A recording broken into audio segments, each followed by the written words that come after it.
Hola chicos, buen día. Bien, continuando con los repasos en turborreactores, esta es la parte segunda. Nos vamos a ocupar de los compresores centrífugos en particular.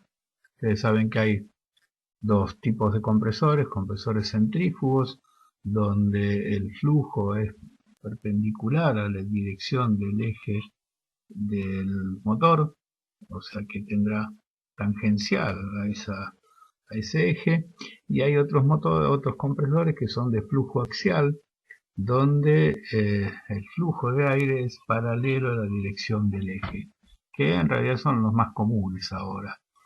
Este es un compresor de tipo centrífugo, es similar o es el que usa la Derwin 5, que es el motor de Gloster, es un motor Rolls-Royce antiguo, pero es el que tenemos ahí, está en corte también en el taller. Cuando volvamos a clase lo vamos a poder ver. Bien, es el que usa el Gloster, algunos ya lo deben haber visto. Los componentes principales son un rotor, bien, está hecho en fundición, tiene aletas eh, radiales, bien, con una parte de guía, unos árabes guías a la entrada, bien, y por ahí va a circular el flujo que es aspirado por estas rejillas, bien, tiene unos árabes guía que lo van guiando hacia estos segundos árabes guía que después lo van a guiar hacia la eh, canaleta que se forma entre dos aletas del rotor. Bien, a la salida de las aletas del rotor entra en unos colectores que tienen una dirección determinada que después vamos a ver. Bien, y esos colectores colectan todo el aire que sale del rotor y lo envían a unos tubos que se llaman difusores, que son conductos cuya sección de entrada es menor a la sección de salida, o sea, son de tipo divergente.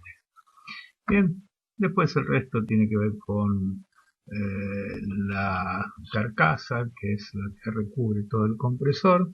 Bien, eh, ¿cuáles son las ventajas de estos compresores? Son livianos, tienen un rotor solo. En este caso es un compresor de doble entrada, entra por este lado y entra por este lado, no de dos etapas. Podría la salida de acá comunicar a otra etapa de compresor, con lo cual aumentaría la relación de compresión. Son simples, un rotor hecho en fundición, con unos árabes de entrada, no tiene grandes cosas complejas, bajo costo, es muy fácil de hacer, por lo cual es barato y es de fácil construcción. ¿Cuáles son las desventajas por la cual se usa bastante poco? Tiene mucha área frontal, bien, es grande. El disco el rotor, es bastante grande, con lo cual tiene una área frontal muy grande, y el problema es que esa área frontal no está afectada al caudal de aire, sino que el aire ingresa por otros lugares, no es que todo este frente está afectado al ingreso de aire. La segunda desventaja que tiene, que las relaciones de compresión que se logran con estos compresores son bajas.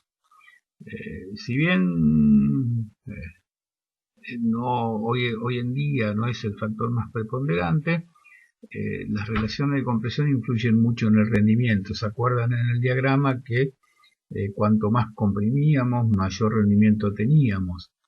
Bien, entonces las relaciones de compresión de estos son a lo sumo de 8:1, y en el caso de que se utilice régimen supersónicos podrían llegar a 12:1, pero es baja.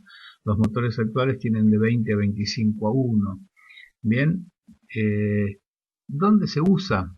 Las turbohélices, porque el área frontal no interesa, porque en definitiva está la hélice, por lo cual la resistencia al avance no es algo que vaya a tener mayor importancia, y además tiene una gran ventaja. Existiendo compresores centrífugos y axiales, siempre existe uno que es la combinación de los dos, que se llaman mixtos. Y en los compresores mixtos puedo ingresar con un compresor axial y después llevarlo al centrífugo. Y además puedo llevar el flujo hacia atrás, con lo cual se hacen motores de flujo invertido que son muy cortos. Bien, son bastante cortos, muy usados en los turbohélices, el aire ingresa por un compresor axial que está acá, llega hasta el centro del compresor centrífugo, vuelve hasta el compresor afuera, hacia la periferia en el compresor centrífugo, y vuelve entrando a la cámara de combustión, y atrás estaría la turbina. Con lo cual se logra un motor muy cortito, de flujo invertido y muy apto para los turbohélices. También donde suele utilizarse estos compresores es en los turboejes, también con el criterio de usar un motor de flujo invertido y con doble con compresor axial y a continuación unos centrífugos. Ahora bien, ¿cómo funciona este compresor? Si me esperan, que saco. Bien, dicho sea de paso, quedó acá. Esta es la Derwin 5 en realidad. Bien, ingreso de aire, un compresor de doble entrada, ingresa el aire, va a los colectores, del colector al difusor, a la cámara de combustión y por último pasa por la turbina. Es similar a la Derwin 5, si no es que es la Derwin 5, la de Gloster. Bien, ¿cómo realiza la compresión? La velocidad del aire va aumentando, bien, y en la salida disminuye cuando llega a los difusores, bien, y la presión va aumentando. En la etapa rotora tiene un escalón donde entre el colector y la etapa rotor, y después sigue aumentando en la etapa estatora. Bien, ¿cómo funciona? El rotor comienza a girar impulsado por la turbina. Al girar, el aire que está en la parte central, por fuerza centrífuga, va a ir hacia la periferia. Por lo tanto, en la parte central hay un vacío que produce la aspiración de más aire. Bien, este aire que va hacia la periferia recibe una fuerza centrífuga que produce una aceleración, por lo tanto va aumentando la velocidad a medida que se dirige a la periferia. Ese aumento de velocidad modifica solo la presión dinámica, porque la energía se la está entregando la turbina. Pero como los canales, al ser radiales, los canales que forman las dos aletas del compresor son de tipo divergente, o sea, su superficie va aumentando, resulta que por la ecuación de continuidad la velocidad tiende a disminuir o disminuye.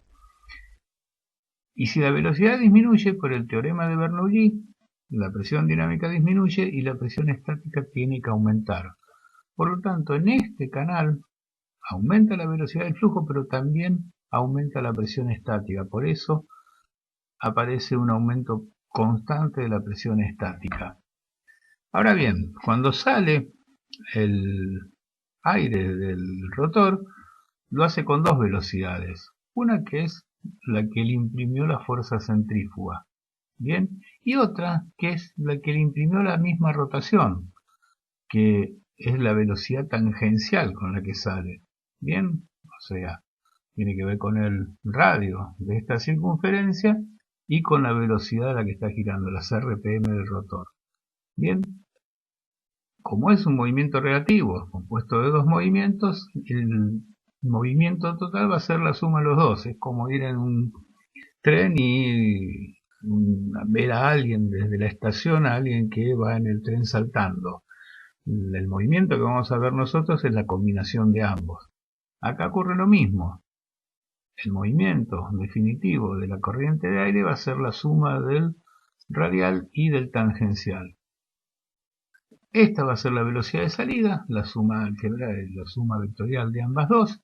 Bien, y por eso los colectores se ubican según la dirección que va a salir la corriente de aire, según esta dirección. Esos son los colectores y tienen algunos álabes que guían el flujo hacia los difusores. Y después sí viene el difusor, que el difusor es un conducto cuya sección de entrada es menor a la de salida, por lo tanto es divergente y por lo tanto va a disminuir la velocidad, como ocurre acá, y va a aumentar la presión de acuerdo al teorema de Bernoulli. Bien, La clase que viene vamos a ver los compresores axiales. Gracias chicos.